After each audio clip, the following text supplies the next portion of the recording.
Hello, and welcome to Old Ways in New Jersey. I'm Angus Kress, Gillespie, your host.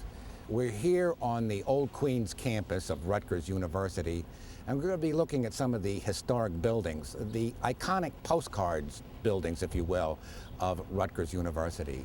But long before there were any Rutgers buildings here, this site was the scene of an important Revolutionary War battle. And in a moment, we're going to have Elizabeth Reeves, registered architect, tell us a little bit about that early Revolutionary War battle.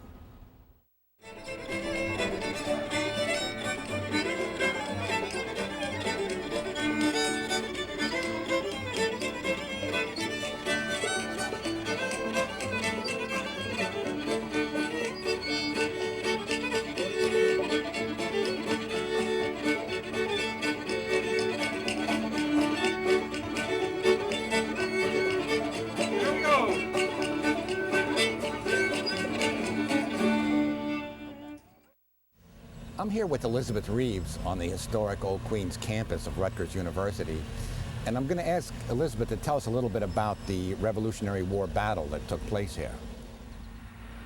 Rutgers suspended classes during the American Revolution and had to relocate elsewhere. As Washington was retreating from New York across the Delaware River to Pennsylvania, Alexander Hamilton covered him with an artillery duel with the British, who had set up on the hills of Highland Park. In other words, across the Raritan River. Across the Raritan River. Back then, the Johnson & Johnson complex was not there. The railroad tracks were not elevated, so there was a clear shot all the way across the river. Revolutionary War cannons had quite a range, so while Washington retreated his army, they fought this duel. And so the British were delayed. The British were delayed so Washington could make his escape from here to Trenton. Of course, if you go down Route 27, that takes you directly into Trenton. And that's basically the route that he took. And then, of course, he crossed the Delaware River on Christmas Day to attack the British in Trenton, and we all know that. So in other words, story. Alexander Hamilton bought him some time so he could escape. Yes, he did. Yes, he did. He was an artillerist genius, really, of the Revolutionary War.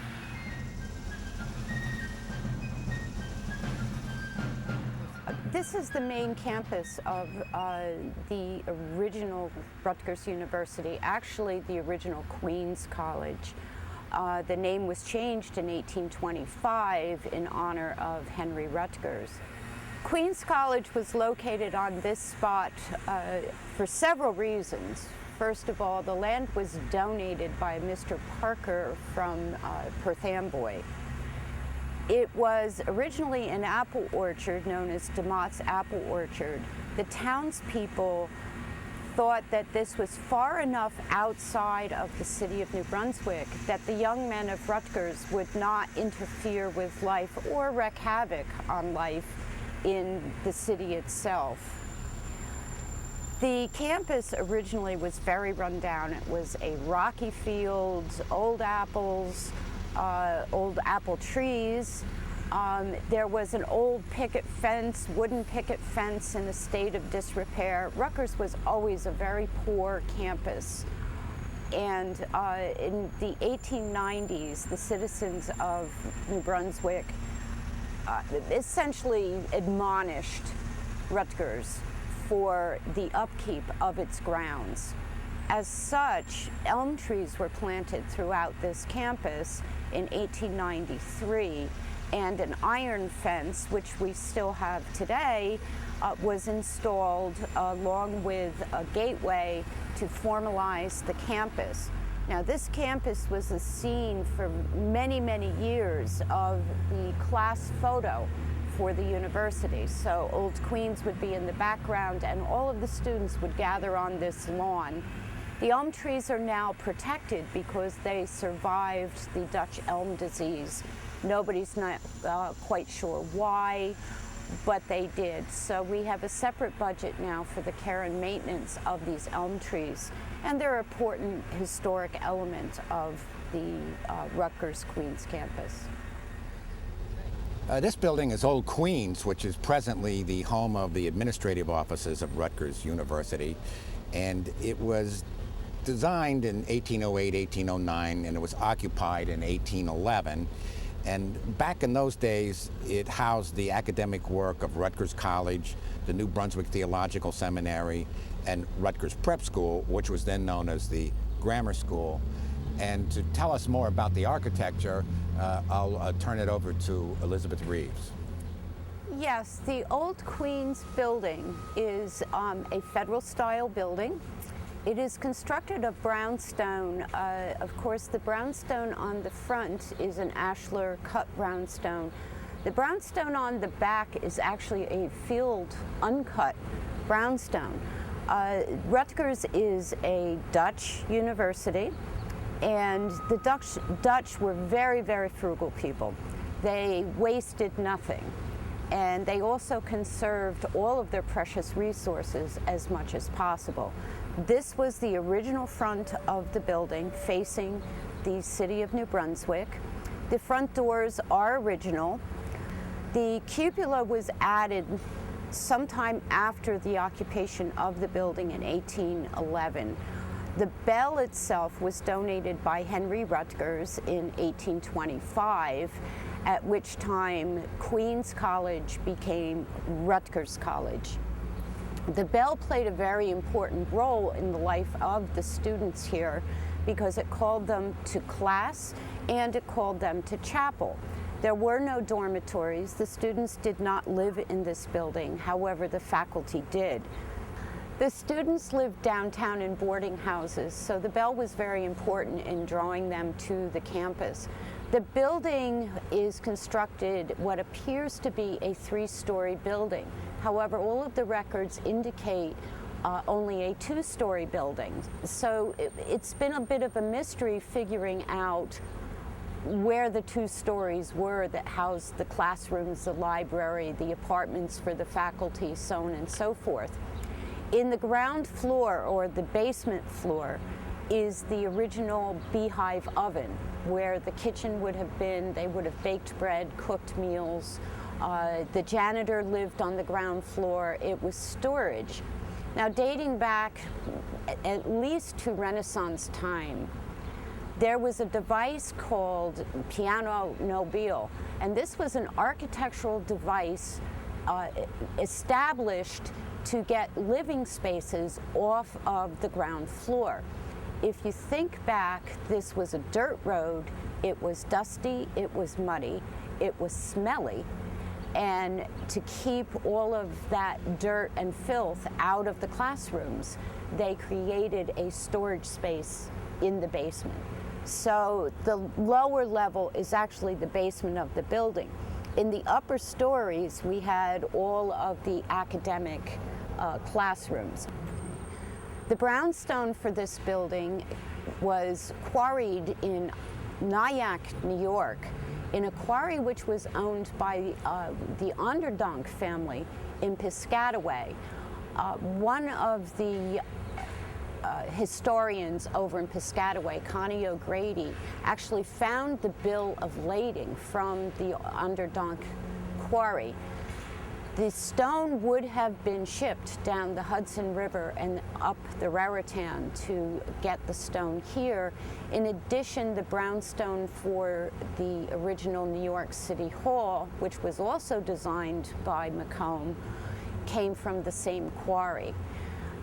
There are some repairs that need to be made to the brownstone, some spalling, so we're hoping that we may be able to pull some quarry stone out of this in-operating quarry to repair this stone. Some time ago, a copper plate was discovered in a library in England with an engraving of what was to become the College of William and Mary, another colonial college. That set the building type for colonial college buildings. The Old Queens building is based on that building type. So consequently, we have the wings towards the end, and then we have that large central block with the federal style low pediment, the dental molds, the 8/8 windows, and the cupola is a very typical Sir Christopher Wren type cupola. Again, indicative, Wren was probably the premier designer of federal style architecture. In this country, of course, Thomas Jefferson picked up on that, but that was where his influence came from. Elizabeth, I've been over to the Old Queens campus many times, and I've noticed this cannon, which is an unusual position, is sort of stuck muzzle down in the ground. And I understand there's some urban legend that it has to do with the rivalry, the football rivalry between Princeton and Rutgers, but I really don't know the whole story. How did this cannon end up this way? The cannon from the Alexander Hamilton duels was moved down to Princeton, but during the War of 1812, because the Raritan port was so important, they moved the cannon up here, and here it stayed for a number of years. Princeton decided that the cannon belonged to them and they wanted the cannon, so they took it. Well, was there a connection between Alexander Hamilton and Princeton? No, not particularly. Just the cannon. Oh, okay. Alexander Hamilton was a graduate of Columbia University, oh, okay. King's College. Okay. But the point is that everybody wanted possession of the cannon. In the 1870s, it launched what was termed the Princeton-Rutgers Cannon Wars, very well documented in the New York Times historic newspapers because it caused such a furor. And the cannon went back and forth numerous times. The students would steal it. The students were stealing it, much like they do mascots these days, but the cannon became important. Well, finally, at the end of the war, the Rutgers students went down and got this cannon, got it back here, realized it was the wrong cannon because Princeton had sunk the original cannon in the center of one of their plazas, head down like this one, in concrete, and they couldn't get it back. So this cannon, in the end, since we stole it, got mounted to commemorate the Cannon Wars in this plaza by the class of 1877. The war still sort of continues, and as we go up to the details of Old Queens, about every year or so, the students sneak back and forth. They paint our cannon orange, we paint their cannon red, so it still continues to this day. But traditionally, this cannon now is used by the graduates of formerly Rutgers College, and they make clay pipes similar to tavern pipes of the early U.S. Revolutionary War with the long era, stem. with the long stem. And the students are handed these pipes and they crack them over top of the cannon to symbolize the passage from the carefree days of student life into adulthood and the real world. So the dust around the cannon is from this year's graduation. Eventually it will wash away, but it's a long-standing tradition that dates back to essentially the inception of the college. How nice that we have such traditions still persisting. Oh, this university has so many. That's why I love speaking about it, because there's so many traditions. Let's go take a look at the details of Old Queens. Okay. Elizabeth, I've been in and out of the Old Queens many, many times, and I've usually just walked by these plaques. Perhaps you could tell our viewers a little bit about all these historic plaques in the front door, and meanwhile, I'm going to take care of some business inside, okay? Thank you, Angus. Okay. Sure.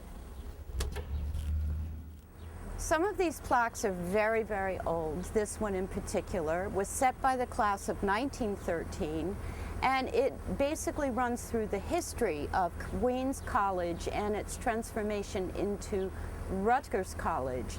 It identifies the date of the original charter as November 10th, 1766. And this is also the third site of the college, having started out in a tavern downtown, then moving to another building on Sherman Street, with the exception of the Revolutionary War, where they met down in Somerville.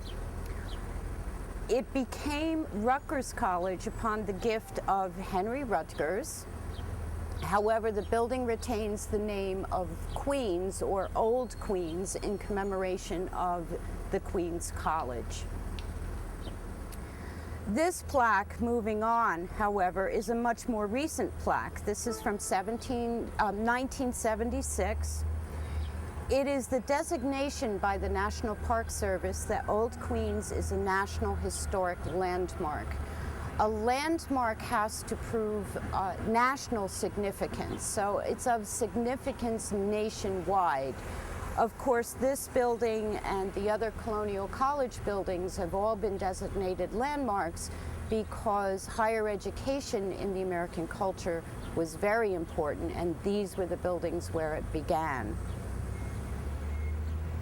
The iron lanterns were donated by the class of 1909 in commemoration of the 100th birthday of Old Queens. Now, being 2009, we just recently celebrated the 200th birthday of this building. The original lanterns were much more of a Gothic and, of course, had to be manually lit. These are electrified, and they have been here ever since. Rather massive, but yet another commemoration by a loyal class. The plaque below it was erected in 1916 to commemorate the members of Rutgers College who fought in the American Revolution. The final plaque commemorates the students who received their education by the Dutch Reformed Church in Old Queens. The seminary moved out of Old Queens in 1856, primarily due to overcrowding. Very unique to the Old Queens building is the graffiti that was carved into the brownstone. The young men of the college, of course, would take breaks, and I'm sure they came out and they carved many Greek sayings, Greek letters, their initials into the brownstone. So we have a very long-term record. The earliest date I've been able to find in the graffiti is 1825. So we have very early 19th century graffiti in this brownstone. The corner of one of these blocks fell victim to the Princeton-Rutgers cannon wars actually about 3 years ago. So unfortunately, we lost a great deal of valuable graffiti there. The curriculum was primarily Latin and Greek, so of course you would find your Greek sayings and your Greek letters. The young men knew their Greek alphabet very, very well.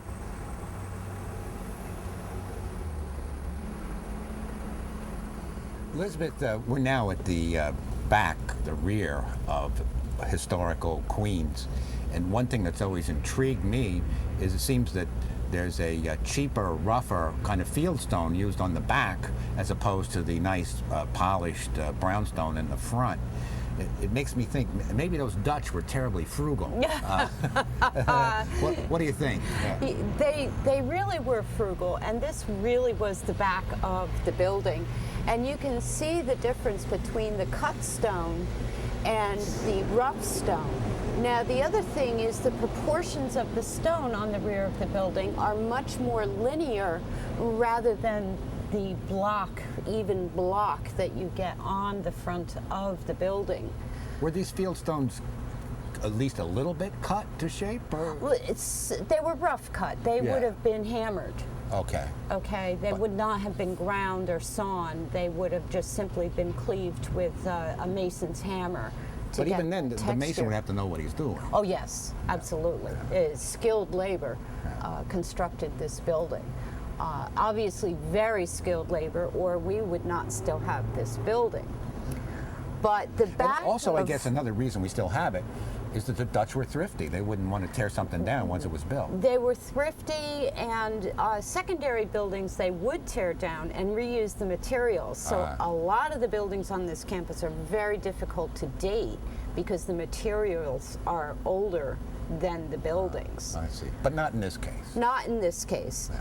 And in this case also, the rear of the building behind us is where the latrines were and the storage buildings. So this would have been outhouses out back This there. was outhouses, and the young men were notorious for blowing up the outhouses. There are many documented records in both the trustees' records as well as some of the newspapers about explosions taking place. Youthful pranks. Youthful pranks. We're standing in front of Van Nest Hall. This was the second instructional building at Rutgers after Old Queens. Van Nest Hall was erected in 1847 and was named for Abraham Van Nest, who was a New York City merchant and a trustee of Rutgers College. The architect was Nicholas Wyckoff, and the building was originally 2 stories. There were 2 19th century literary societies occupying the first floor, and there was also a museum and a chem lab filling the rest of the building. Later on in 1893, Van Nest Hall was remodeled, a 3rd floor and porch were added, and there's a lot going on with this building. It was recently renovated and restored, and we'll ask Elizabeth to fill us in on what took place. Thanks, Angus. Yes, this building to me is probably one of the most precious buildings because it is such an early scientific building. It signals the beginnings of science worldwide with the notions of Darwin and evolution. So science became an important element of the university curriculum. The secret societies, the literary societies, were also very important to the university. They were the social heart of the university community. There was not a man among the student body who would not belong to one or the other. They were very competitive. They held oratory and debating competitions, which were not part of the college curriculum per se.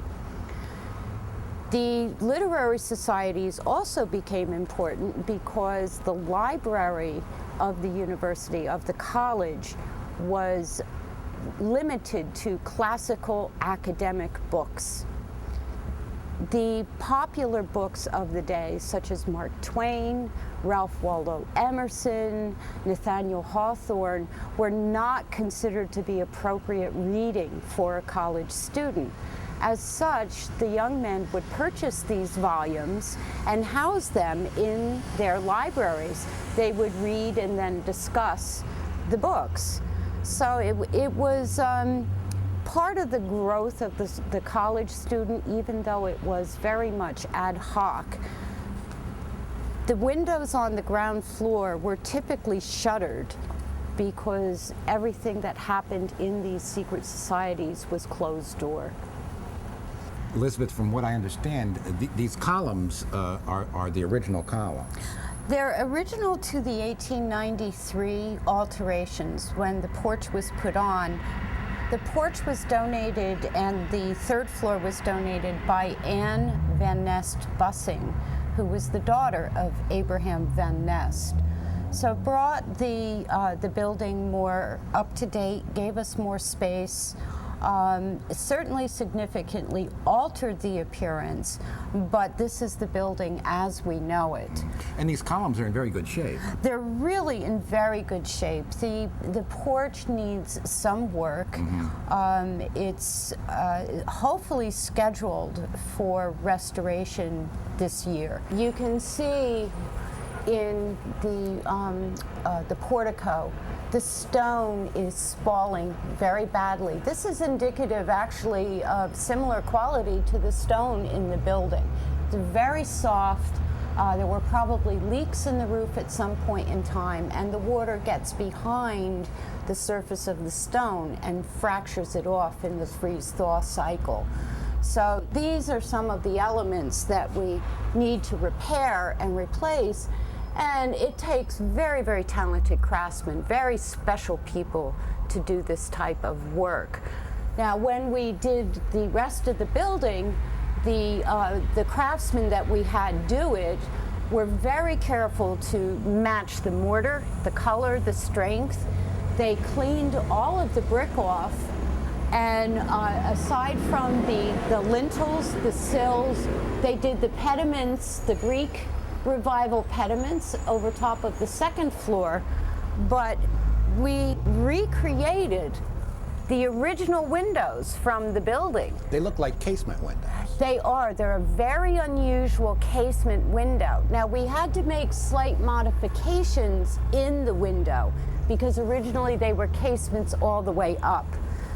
Today's structural technology in creating windows did not permit us to do that. They would have been too heavy to be operated. Do you suppose that the fact that there was a chemistry lab in the building had anything to do with the fact that they're casement windows? That would be my theory. I can't prove it, but there were chemistry labs upstairs.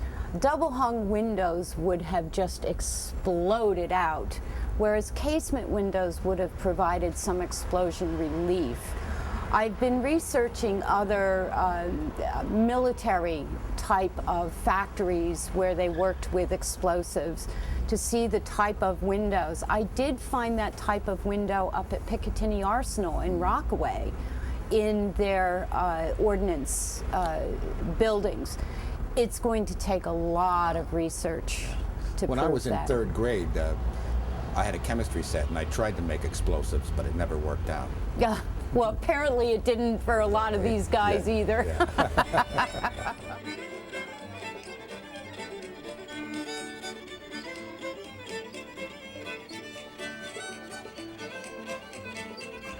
Thanks for joining us on this segment of Old Ways in New Jersey.